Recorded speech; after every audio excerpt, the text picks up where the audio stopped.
Okay, so now that we have refactored the adding and removing of various ability info, such as when we purchase a weapon, equip, unequip, blah, blah, blah, we want to work on the actual portion that this was primarily done for. So that is going to be buying ammo or buying the weapon based upon pretty much if we have the given tag.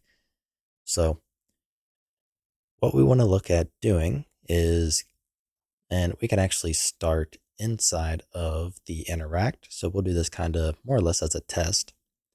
We want to grab whatever gameplay tags that we have on the ability system component and find if we have one that matches the corresponding wall weapon.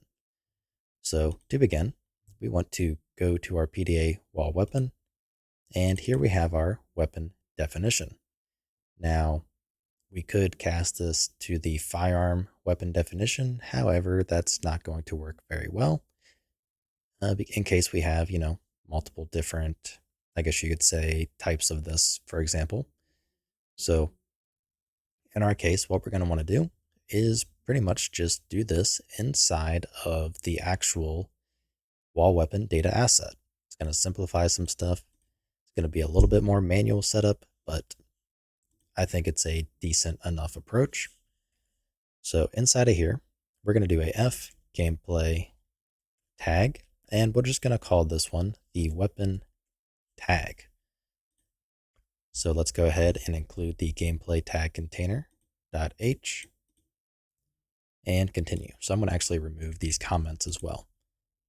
So we have our weapon tag, and we basically want to see, does the interacting actor have that weapon tag on their ability system? So we first need the ability system component. So if I ability system interface equals cast to I ability system interface from interacting actor, and this will actually fix that little error we have occasionally as well. Wait, no, never mind. This is a different section. I was wrong. We want to grab the U ability system component. So let's also include the corresponding ability system interface and the ability system component. Moving back down, we want to grab, or rather see what tag. So if we search for tag, we can see has matching gameplay tag. So the tag we want to check is from the wall weapon data weapon tag. So if we have this tag, we want to do something. Otherwise, we don't. So if we have the tag, we want to purchase ammo. Otherwise, we want to purchase weapon. So for the purchase weapon, we can cut and move this in there. And then for the ammo, we want to basically do the same kind of thing, but purchase the actual, well, just the ammo. So we're going to need to figure out some additional logic here as to what we want to do, but basically we just want to refill our ammo. So let's see. We can copy this chunk here and paste it in the purchase ammo. Then we can remove the payload target. And let's see. Actually, let's not remove the payload target.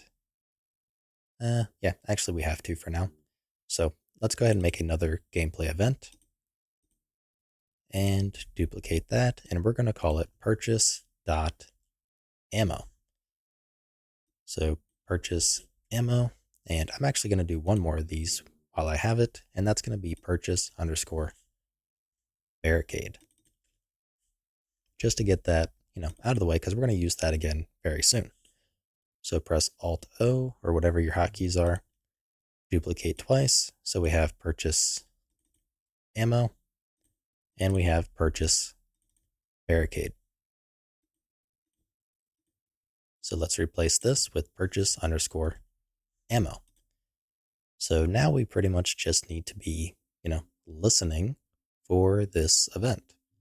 So to do that, let's go to our event listeners gameplay ability. And we're basically just going to duplicate this chunk here and change it to on wall weapon ammo purchased gameplay event.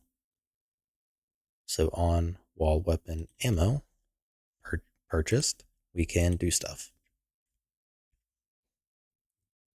Okay, let's move this around down here and basically copy and paste for the on wall weapon ammo purchased gameplay event. So copy, paste, and replace, and then change the function to on wall weapon ammo purchased and the tag to gameplay tag purchase ammo. So that way we will fire this when we buy ammo and this when we buy the weapon. So let's comment. We're going to do on wall weapon ammo purchased. And for now, we're not going to have any sort of parameter. We're just going to make sure that this does actually work. And while we're at it, let's go ahead and copy this here and go down to our can interact. Because what we want to do is basically, let's actually remove this chunk here.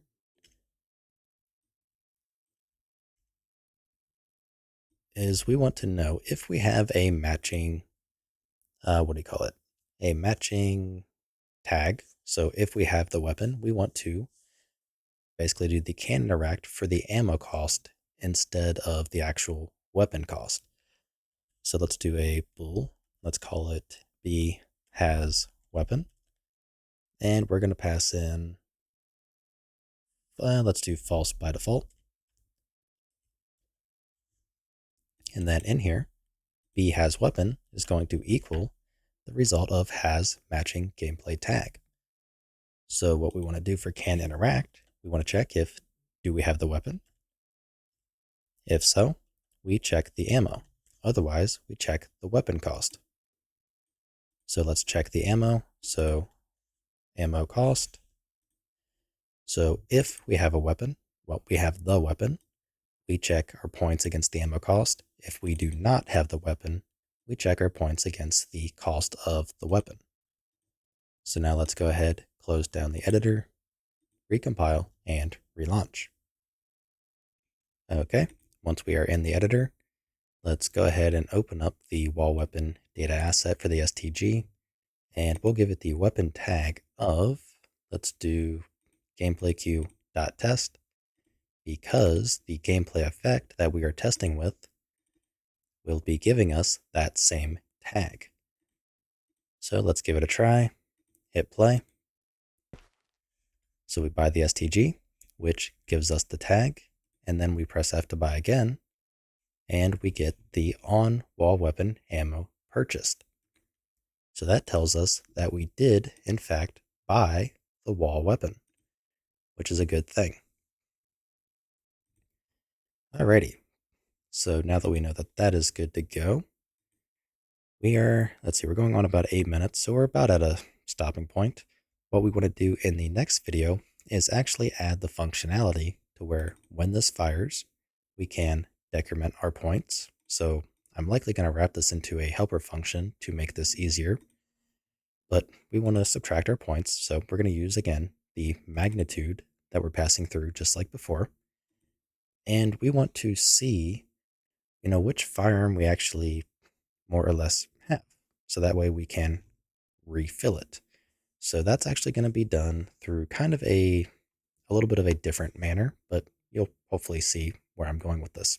But regardless, that's going to be all for this video, and I will see you in the next one. If you like what I'm doing and you want to help support me, you can find a link to my Patreon in the description below, where you can also get early access to this entire series.